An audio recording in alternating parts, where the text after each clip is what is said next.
Let's see. I'm waiting. I'm waiting.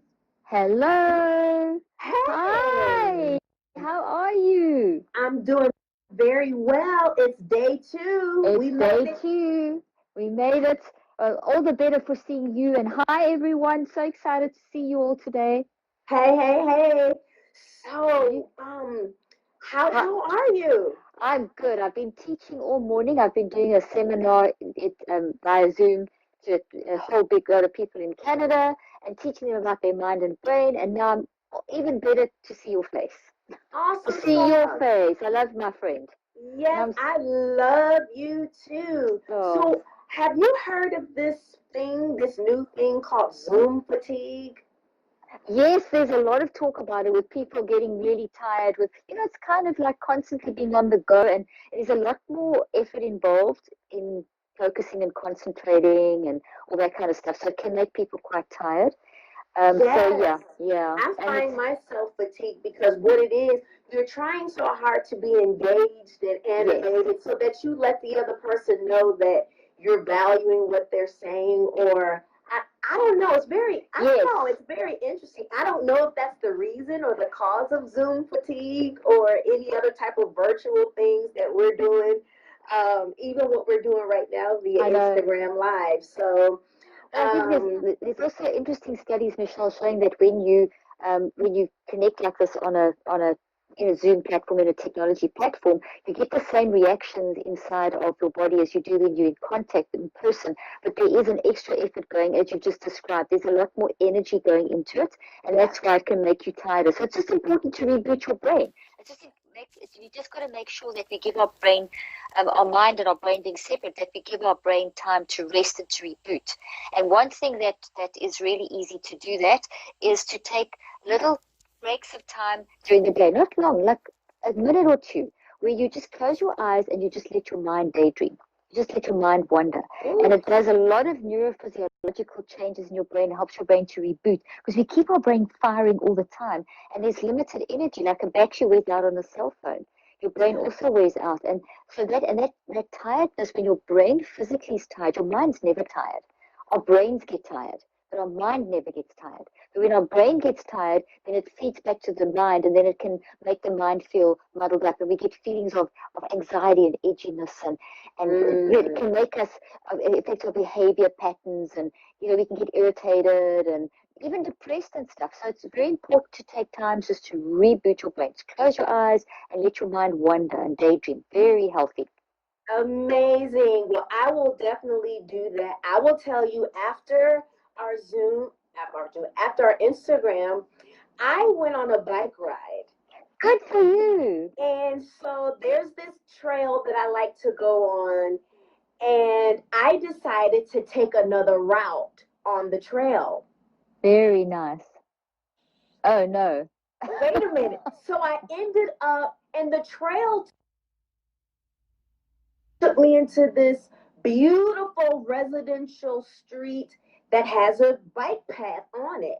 Yeah. Um, and before you know it, I was about 7 miles farther away than I wanted to be. Oh And gosh. it starts pouring Oh down my gosh. rain. So I had to call an Uber To come pick you up? to come and pick me up. I had to find shelter in a park. And thank God I did an Uber XL. And this guy has this big A old big Ford to fit your to put my bike in there. I felt bad because it was all wet. I'm dripping wet in his truck. Oh, But it was so amazing. And I went to sleep much earlier than I normally would. And I don't know if it was the bike ride or, like you said, just kind of the decompression. yeah, the decompression. I had sushi because I'm making sure I eat better. Fantastic. Fantastic. And so, yeah, I just wanted to share that That's adventure of oh, going on a bike ride and let's ended up in the um, rain, getting caught in in the the rain. rain. Oh Got caught gosh. up in the rain. Thank goodness So, for Uber. Thank goodness for Uber that you had to have ridden back in the rain. well, I was really, you know what?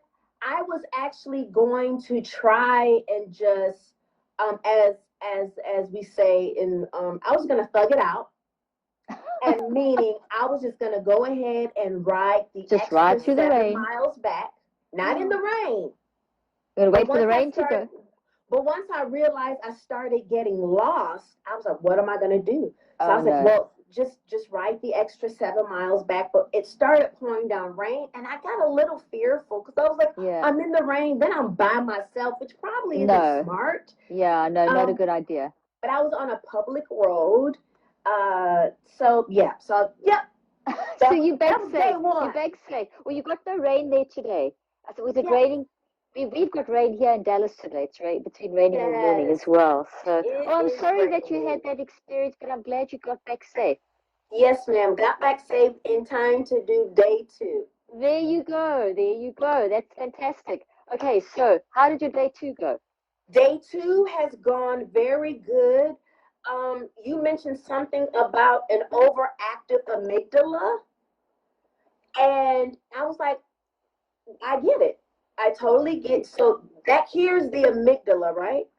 Or It's actually over here. So no? So if what's you what's on here, the root of the brain stem? What is that called? that's the cerebellum at the back of the brain. Cerebellum, At the and this is cere the amygdala. The amygdala, that's the frontal cortex. The amygdala is if you put your finger on the inside of your eyes and go directly back, you'll hit the amygdala. And there's two of them, one on either side. So kind of on the inside of your eyes, the bottom inside the front part of your brain. Sort of going, you've got to go Oh, inside the front part of your brain. So kind of like there's a brain, so it's kind of like inside there. okay, okay, So there's two of them, and the amygdala, basically, all the structures of the brain respond in different ways to when we're thinking and feeling and choosing. So yesterday we spoke about the fact that mind is how we think, how we feel, and how we choose.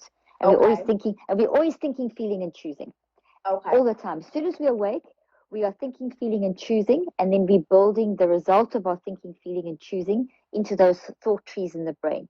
So every experience we capture, we process through thinking, feeling, and choosing, and then we capture into the thought trees in the brain. So Okay. the little trees, okay? So as we're doing that, all the different parts of our brain respond. And if we are thinking, feeling, choosing in a regulated way, when we're self-regulating, when we're managing our mind, so when we capture that thought and we actually analyzing it, it could be a thought like yesterday, the experience that you had. I mean, it was it's fearful, it's scary being far away from home, getting lost. It's pouring with rain.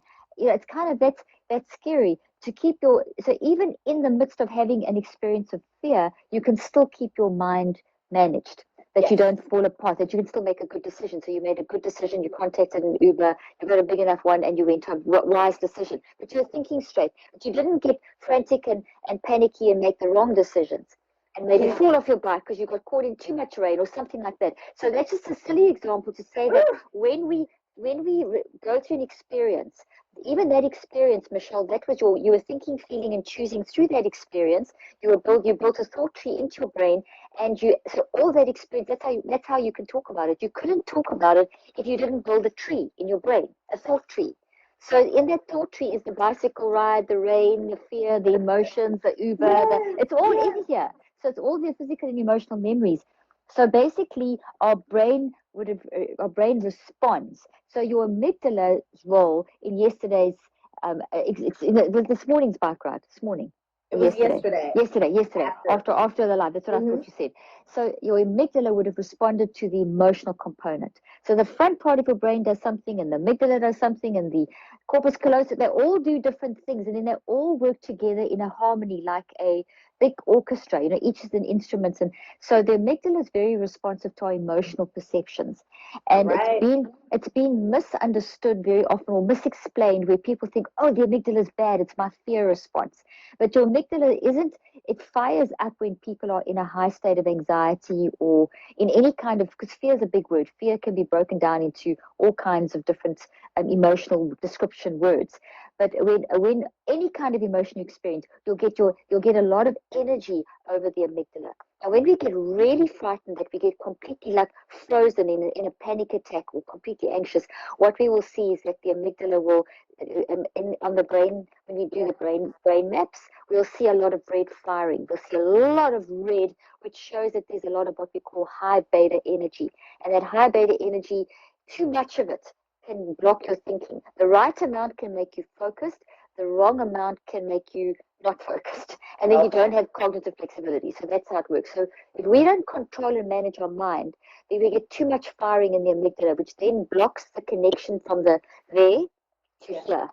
And that pathway from there to here is very important, the prefrontal cortex, in having cognitive flexibility and thinking through the situation to make the best decision. Yes, so you did that. You manage your mind, and I know it's a simple example, but it makes it easy for people to relate to. You managed to you calmed your mind enough. You grabbed that thought and you reflected, and you did a bit of genetic writing. You went through the 5 steps, and you basically made a good decision. So you kept the connection, the correct energy flowing, so that you could make clear decisions.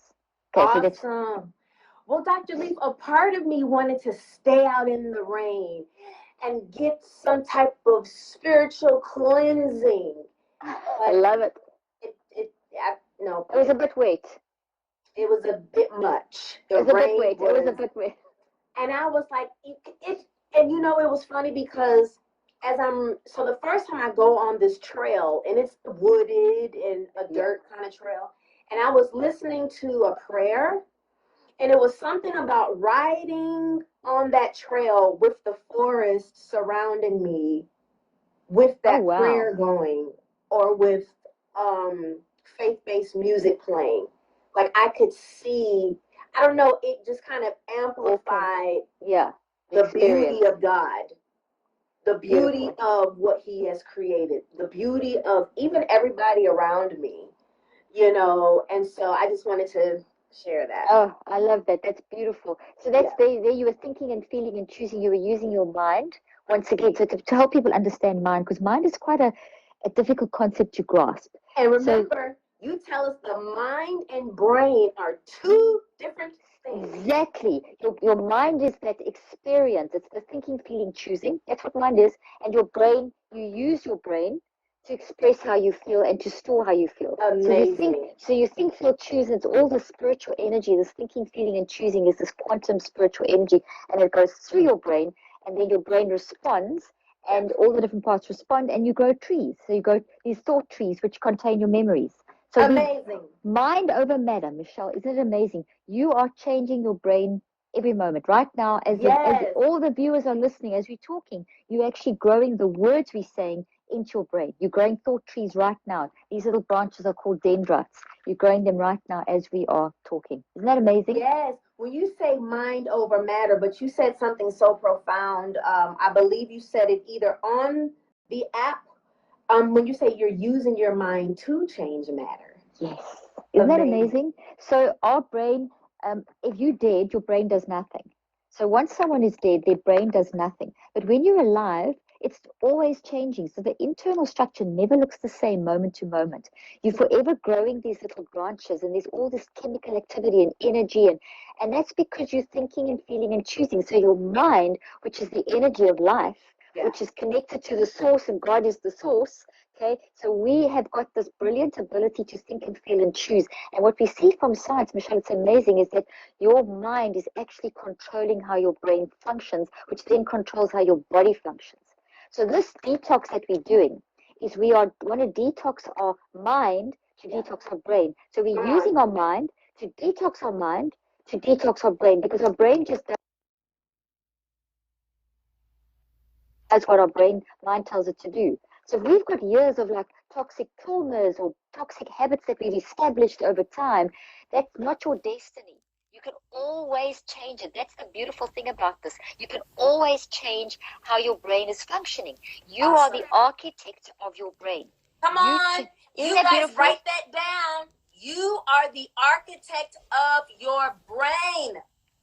And in your brain, when we talk about being an architect, like an architect will design a house, and then the house or the building is manifest and we can enjoy it. That's the same thing. You, as being an architect, you are building thoughts, and these thoughts are the roots of your words and your actions. So like Michelle, you just explained about your bike experience yesterday. As I mentioned, you built a thought. You went through the experience and that built a thought. You couldn't talk about it if you didn't build a thought. So you changed your brain. Yeah. It's kind of hard to realize this, but we are actually brain surgeons. We're doing brain surgery. Yeah. And what we're doing with this 21-day detox is we're doing brain surgery, finding out the toxic issues Ooh, that's And the we're getting, toxic root. that's the toxic one, the toxic tree with all of its branches. And these branches represent all the toxic emotions and toxic memories, and we are getting rid of these. But we can't get rid of these if we're not aware of them. You know, that's a big thing that you would have seen in day two. I talk about, yesterday we spoke in the program, I talk about tuning into the physical warning signals.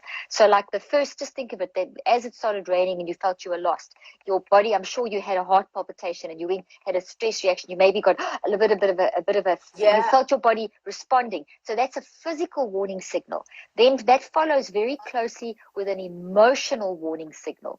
So Yeah. inside this memory that you're building and the experience that you're going through, because you think and feel and choose, you're going to get the information. It's going to become information. You're going to get a feeling. It becomes a feeling. You get a sensation. It becomes a sensation. So basically, yesterday we spoke about being mindful of the physical warning signals because they're telling you something. We need to be much more self-regulated and listen to our bodies because That's our so bodies are good. telling us something. So if you're feeling like your heart palpitating, don't ignore that. There's something that your intelligent, non-conscious, which is 99% of who you are, which is brilliant and infinite, because you're brilliant. Humans are brilliant, is telling you something. So we focused on that a little bit yesterday. Today, we focus more. Day 2 of the app talks about emotional warning signals, being aware of the emotions. And so I want to talk a little bit more about that. But what was your experience with that today?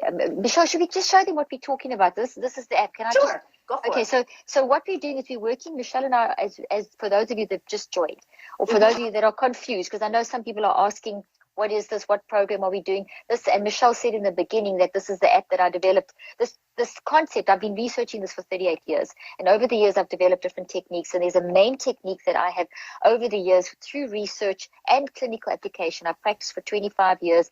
I have refined the technique. And it's basically helping you to control these thoughts, to find these things, get rid of them, and rebuild healthy ones. So it's mind management. So it's the science of managing your mind, the science of capturing the thought and renewing the mind. So we can call that mind management. So what I've done is put that into an app to make it so easy. So it's like literally on your phone, day-to-day management. So it doesn't replace therapy. You still go to therapy. You can do this. I have therapists around the world that use this with their patients and their clients. But this is something that you can do in between therapy, because you go to therapy maybe once or twice a week or whenever, but you're with your mind every day. So this teaches you how to manage your mind 24/7. Okay, so what we're doing is we're working through, this is scientific techniques. It's been clinically applied and shown that you can control anxiety and depression by up to 81%. Okay, so this is what Michelle and I are working through. It's free to download. The day 1 is free, but you then have to pay for the rest of the program to activate the rest of the program. And once you're part of the subscription, because people have been asking that, and it's only $14.99. It's on sale, 50% sale for the 30-day, 3 months subscription. You can do a year subscription too. Now we keep adding new information, so there's always new stuff being added to it. So it never gets old. So that's just to let you know. So this is what we're working through. So when I talk about day 1, we spoke a lot in day 1 about listening to our body, the physical warning signals, discomfort zone 1. Today it's emotional warning signals, which is discomfort zone 2. I spoke a lot. Michelle, do you want to say something? Yes.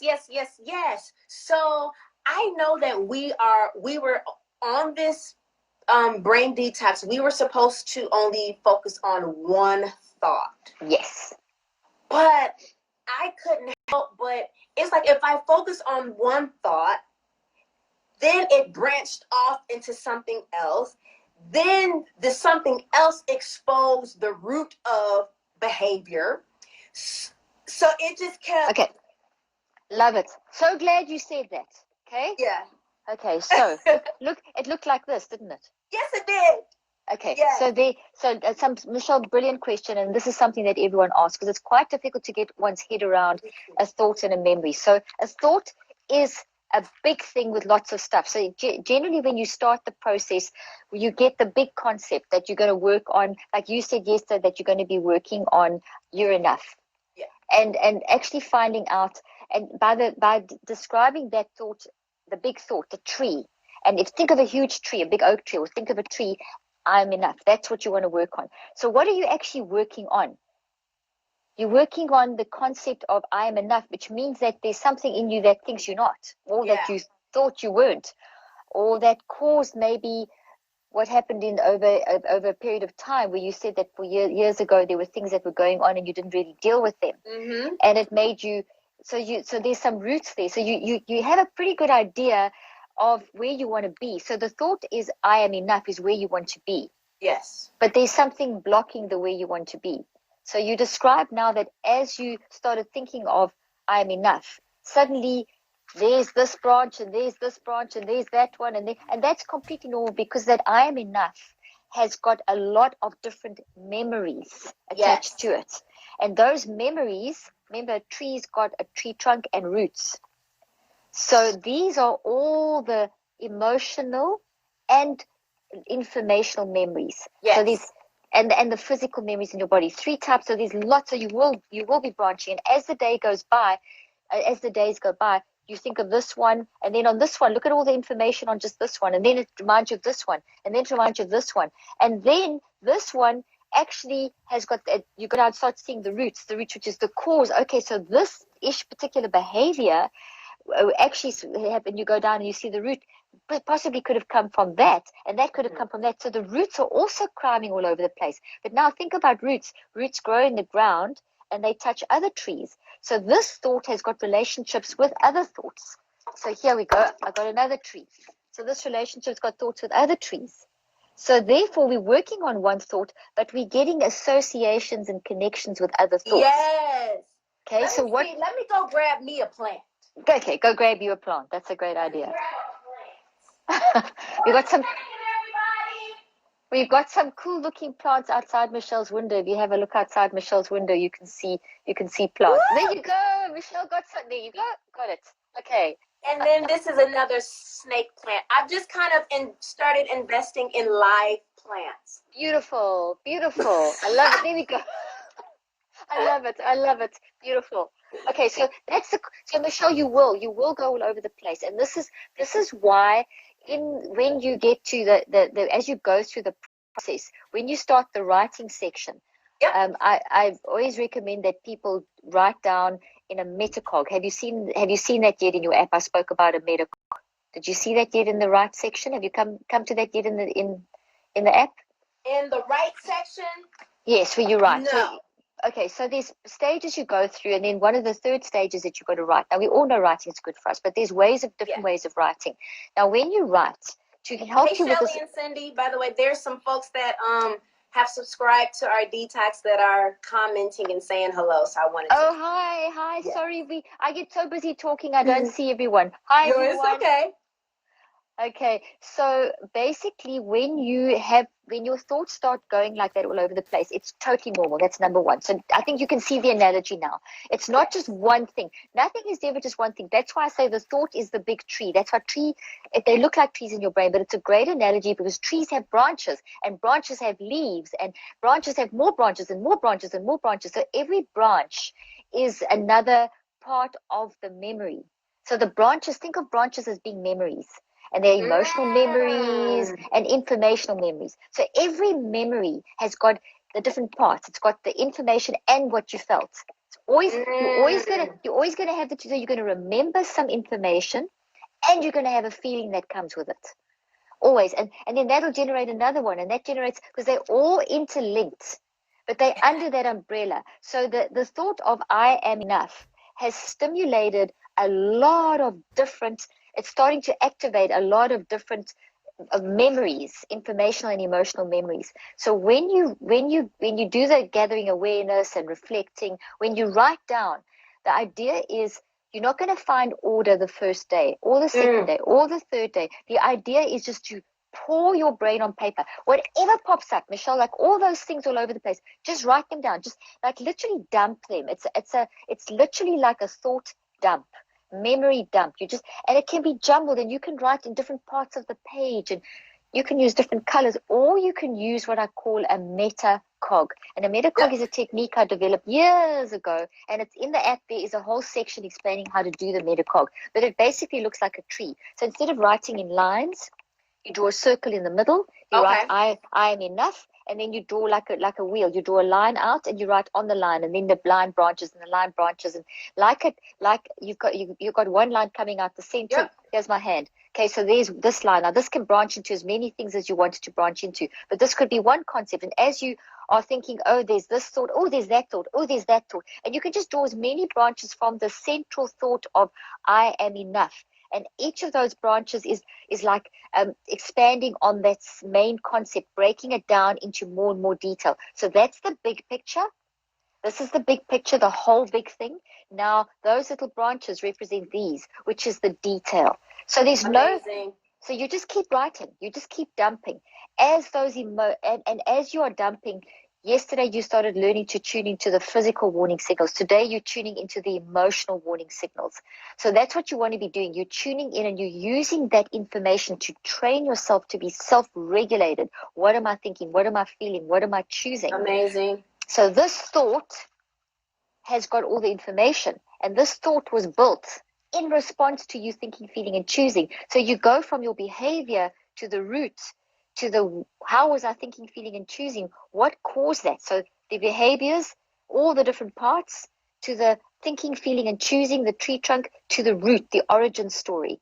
And that takes time. So Yes. day one, you may just have a jumble of information. Day two, a jumble of information. Day 3, day 4. Eventually, it starts. You'll see by day 4. By day 4, day 5, you'll start seeing. Okay, I can group that with that. That's that, and you start getting some order. But it takes a full 21 days, Michelle, to really start unpacking what that is. And in unpacking that, and you removing. So the thought is, I am enough. But you're seeing that there is something in this that's causing you to feel that you're not enough. So we want to pull this thing up. Pull it down. Yep, pull it up. Yeah, we want to pull it up. And when it's conscious, we want it to be weakened. And we want to find all the little things in here that have contributed to you feeling the need to study that, to develop that thought, okay. I am enough. And that's so really... for those of you guys that are watching, she's holding up that little branch that's a toxic thought. Do yes. you guys mind sharing one of your toxic thoughts that Good you idea. have about yourself? Because you said, and I think Kelly Ware, she mentioned the same thing that you said, that in order to change a toxic memory, you must first acknowledge it. Absolutely. So we're going to have you guys practicing acknowledging what is a toxic thought or a toxic memory. Well, thoughts and memories are different. Yes, the thought is the big tree, the whole tree. The thought's the whole tree. All the branches, the tree trunk, and the roots. That's the thought. The memories are the information that the thought is made up of. Okay. So those are the memories. Here's in the tree trunk, at the tree branches, those are all the informational and emotional memories. The tree trunk is the thinking and feeling and choosing that produced this, and this is the origin, the roots are the origin. So where does this come from?